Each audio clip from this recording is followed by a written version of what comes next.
All the Fat Controller's engines like to look clean, bright and shiny. They love being washed down and having their brass polished until it gleams. James was in the workshop being repainted. He was beside himself with joy. James thought being repainted meant he was special. The workmen painted and polished for hour upon hour.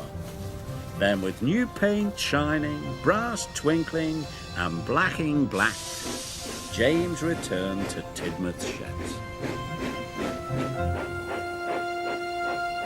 "Aren't I a beautiful red?" he asked the others.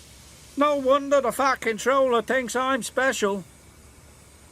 But Percy was worried. He wasn't being repainted, and he wasn't red. "Does this mean the Fat Controller doesn't think I'm special?" he asked.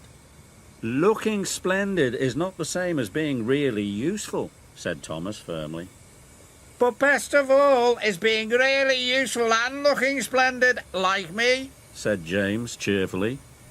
Before Thomas could say anything else, James closed his eyes and fell happily asleep. The next morning, all the engines were very busy.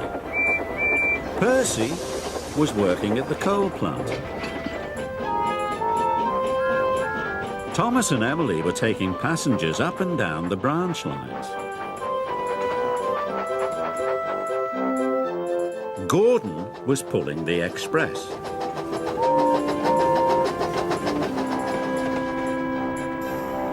The Fat Controller came to see James.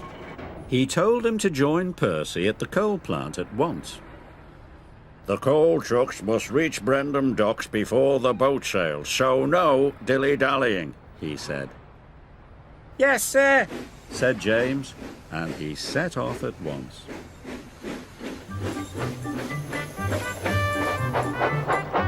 But James didn't go straight to the coal plant. He decided to go by the canal instead. Then he could see himself in the water for yard after yard after yard.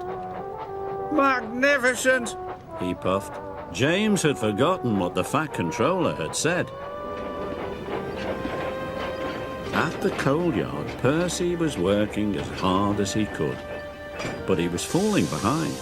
The line of trucks was getting longer and longer, and the yard manager was getting crosser and crosser. Where could James be? James was still enjoying himself, but there was no one around to share his fun, so he headed for Wellsworth Station. But as James pulled into Wellsworth Station, Gordon and the express were pulling out. The passengers had gone. "Bother!" said James. He was disappointed and he left the station.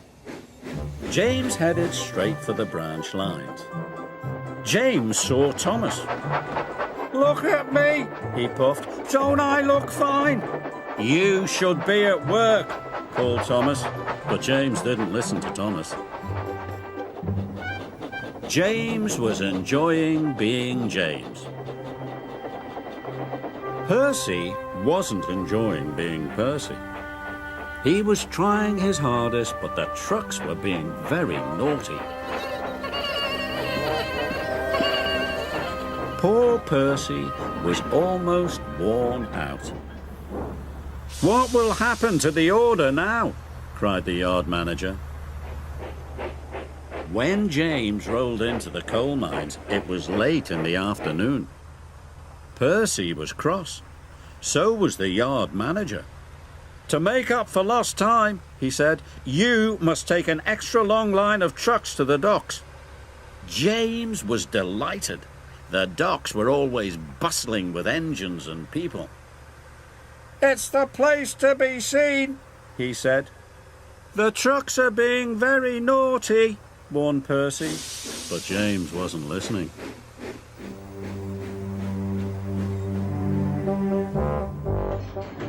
James puffed along looking forward to being seen, But the trucks were naughtier than ever. They rocked and rolled and crashed and bashed.